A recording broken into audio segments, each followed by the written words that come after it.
एक बार की बात नहीं है, ये आज की बात है।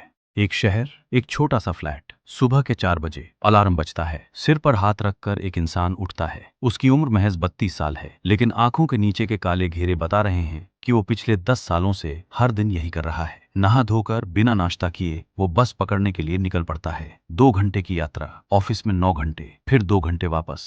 शाम को 7 बजे घर लौटता है तो बच्चे सो चुके होते हैं। पत्नी से बात करने की ताकत नहीं रहती। ये कोई फिल्म का सीन नहीं है, ये भारत के मिडिल क्लास घर की असली तस्वीर है। और सबसे दर्दनाक बात यह है कि इस इंसान को लगता है कि वो सफलता की ओर बढ़ रहा है, लेकिन असल में वो एक ऐसे चक्कर में फंसा है जिससे बाहर निकलना लगभग नामुमकिन है। एक ऐसा चक्कर जिसे हम कहते हैं द मिडिल क्लास ट्रैप। ये कोई षड्यंत्र नहीं है, कोई साजिश नहीं है, ये एक सिस्टम है। एक बेहद खूबसूरती से डिजाइन किया गया सिस्टम जो आपको ये सोचने पर मजबूर कर देता है कि आप आजाद हैं जबकि आप जेल में हैं। और इस जेल की दीवारें ईंट की नहीं, आपके अपने सपनों से बनी हैं। थोड़ा पीछे चलते हैं। साल 1991 भारत ने आर्थिक सुधार देखे, नई नौकरियां आई, नए मौके आए, और इसी दौर में एक नई चीज ने दस्तक दी, क्रेडिट कार्ड। पहली बार कोई सामान्य नौकरी करने वाला इंसान वो चीज खरीद सकता था जो उसकी सैलरी से बहुत ज्यादा महंगी थी। बस एक प्लास्टिक का टुकड़ा और 10 सेकेंड।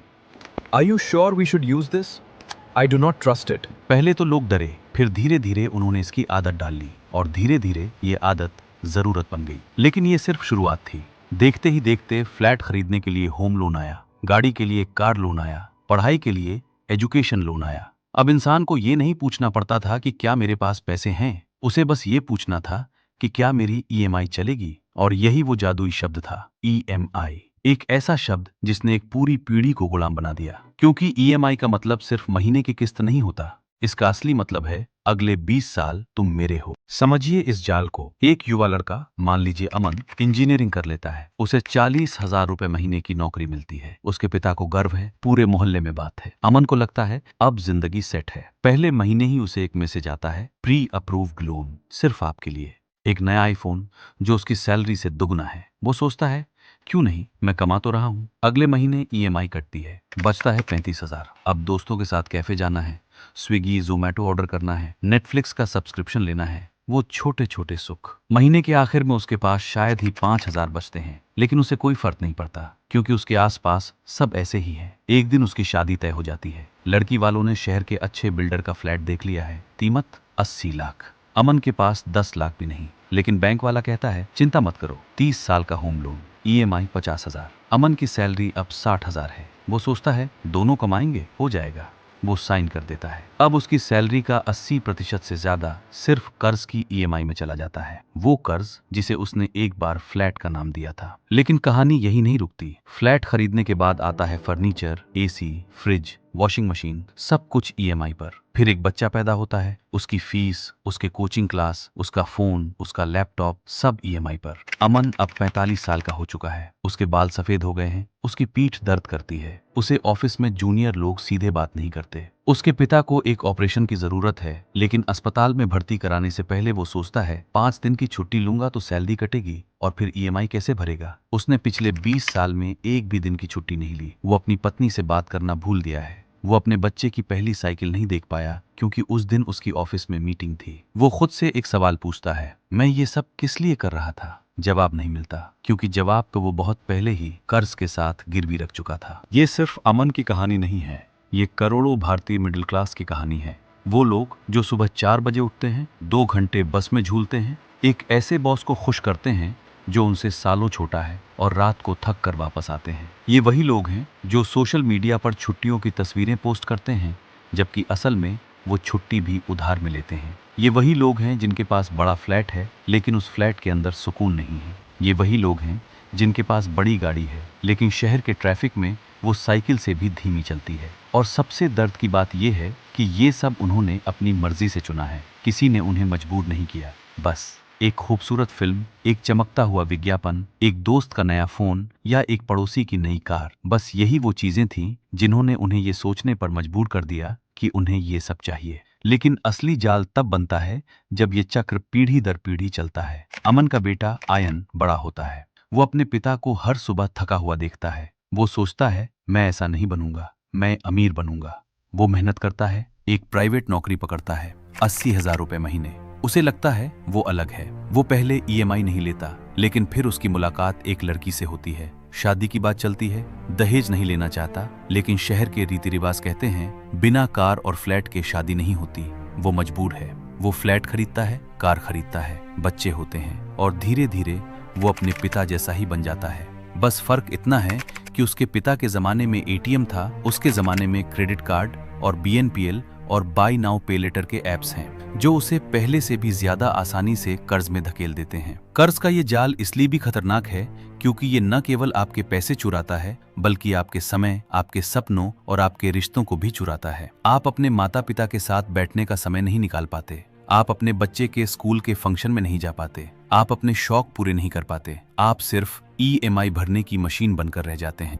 और इस मशीन के ऊपर एक और परत है, सोशल स्टेटस। जब आपके दोस्त शिमला घूमने जा रहे हैं तो आप कैसे कह दें कि मेरे पास पैसे नहीं हैं? जब आपके पड़ोसी ने नया एलईडी टीवी लगाया है तो आप कैसे अपने पुराने टीवी पर संतोष करें? आप नहीं कर पाते, क्योंकि समाज ने आपको ये सिखा दिया है कि आपकी कीमत आपके पास जो कुछ है उससे मापी जाती है, न कि इससे कि आप कौन हैं। आप अपने बच्चे को प्राइवेट स्कूल में इसलिए भेजते हैं ताकि दूसरे आपको अमीर समझें, जबकि असल में आप उसी स्कूल की फीस जुटाने के लिए अपनी नींद और सेहत दांव पर लगा रहे होते हैं। आपके माता पिता ने जो छोटा सा घर बनाया था वो आपको शर्मिंदगी लगता है। आपको लगता है कि अगर आपके पास बंगला नहीं है तो आपने कुछ हासिल नहीं किया। यही सोच आपको एक ऐसी जेल में डाल देती है जहां से निकलना लगभग असंभव है, क्योंकि ये जेल बिना सलाखों के है। ये जेल आपके दिमाग के अंदर है। अब एक असली सच बताते हैं। जिस इंसान के पास महीने में 1 लाख रुपए आते हैं, अगर वो सही तरीके से बचत करे, निवेश करे और कर्ज से दूर रहे तो वो 20 साल में काफी अमीर बन सकता है। और जिस इंसान के पास महीने में 5 लाख आते हैं, अगर वो हर महीने पूरे 5 लाख खर्च कर देता है, कर्ज लेकर और भी बड़ा घर और गाड़ी खरीदता है, तो वो हमेशा गरीब ही रहेगा। आपकी सफलता आपकी सैलरी से नहीं, बल्कि आपके खर्च पर कंट्रोल से तय होती है। लेकिन हम ये बात कभी नहीं सीखते। हमें सिखाया जाता है कि पैसे कमाना सबसे बड़ा लक्ष्य है। हमें कभी नहीं सिखाया जाता कि पैसे को कैसे संभालना है। स्कूलों में हमें ट्रिग्नोमेट्री तो पढ़ाई जाती है, लेकिन टैक्स, बचत, कर्ज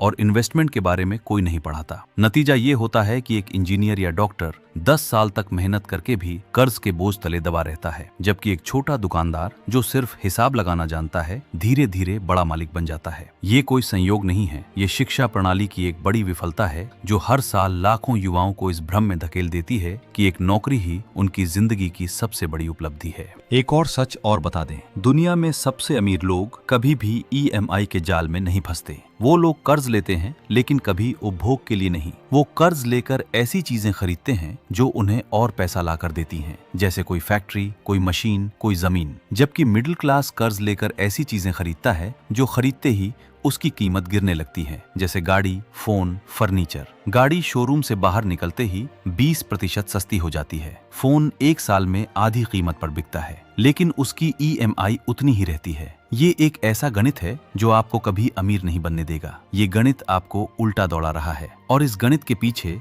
एक बहुत बड़ा उद्योग खड़ा है। बैंक, क्रेडिट कार्ड कंपनियां, ई कॉमर्स वेबसाइट्स, कार कंपनियां, फ्लैट बिल्डर, सबको आपके कर्ज में रहने से फायदा होता है। आप जितना ज्यादा कर्ज लेंगे, उतना ही उनका मुनाफा बढ़ेगा। उनके विज्ञापन इसलिए चलते हैं, उनके ऑफर इसलिए आते हैं, वो आपको नो कॉस्ट ईएमआई का झांसा इसलिए देते हैं ताकि आप ये भूल जाएं कि ब्याज नाम की कोई चीज होती है। और आप भूल जाते हैं, आप झांसे में आ जाते हैं। आप सोचते हैं आप स्मार्ट हैं, लेकिन असल में आप एक अदृश्य जाल के अंदर कदम रख रहे हैं। ये जाल आपको सोने नहीं देता, क्योंकि जब आप रात को लेटते हैं तो आपके दिमाग में यही चलता है, कल की ईएमआई, कल का ब्याज, कल का लोन। आपका मन कभी शांत नहीं होता। आपका शरीर थका हुआ है, लेकिन दिमाग दौड़ रहा है। इसी दौड़ में आप बीमार पड़ने लगते हैं। ब्लड प्रेशर, शुगर, कमर दर्द, सिर दर्द, एंजाइटी, डिप्रेशन, ये सब आपके कर्ज के साथ आता है। अब आप डॉक्टर के पास जाते हैं, वो आपको दवाएं देता है, और उन दवाओं का बिल भी आप ईएमआई पर ही चुकाते हैं। देखिए कैसे एक जाल आपको चारों तरफ से घेर लेता है। आप बीमार हैं तो भी आपको काम पर जाना है, आप उदास हैं तो भी आपको काम पर जाना है,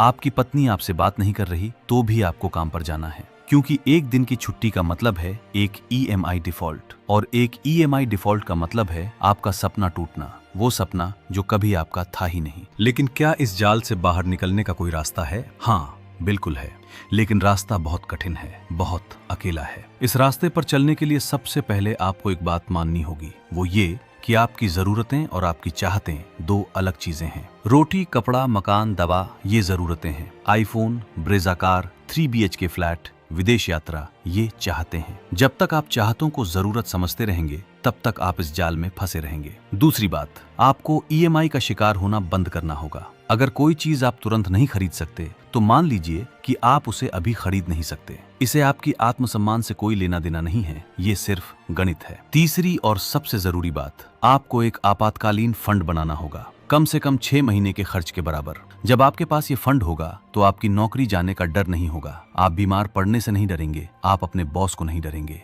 आप आजाद हो जाएंगे। ये कहानी मैं आपको इसलिए सुना रहा हूँ क्योंकि ये मेरी भी कहानी है, ये आपकी भी कहानी है। ये उस इंसान की कहानी है जिसने अपनी पूरी जवानी कर्ज चुकाने में लगा दी, जिसने अपने बच्चों का बचपन गंवा दिया, जिसने अपने माता पिता की बुढ़ापा नहीं देखा, बस दौड़ता रहा ईएमआई के पीछे। हम सब उसी चूहे की दौड़ में हैं, लेकिन चूहे से फर्क सिर्फ इतना है कि चूहा थक जाता है तो रुक जाता है, हम नहीं रुकते। हमें रोकने वाला कोई नहीं है सिवाय हमारे अपने फैसलों के। आज एक फैसला लीजिए, अपने बैंक बैलेंस से नहीं, अपने बच्चों की मुस्कान से अपनी अमीरी मापिए। अपने ऑफिस के टाइटल से नहीं, अपने घर की शांति से अपनी सफलता तय कीजिए। ये मिडिल क्लास ट्रैप आपको तब तक अपने अंदर रखेगा जब तक आप खुद इससे बाहर निकलने का फैसला नहीं कर लेते। और ये फैसला आज करना होगा, कल बहुत देर हो जाएगी, क्योंकि कल वो दिन हो सकता है जब आप थके हुए उठेंगे और आपको याद ही नहीं आएगा कि आपने ये जिंदगी क्यों चुनी थी। जय हिंद।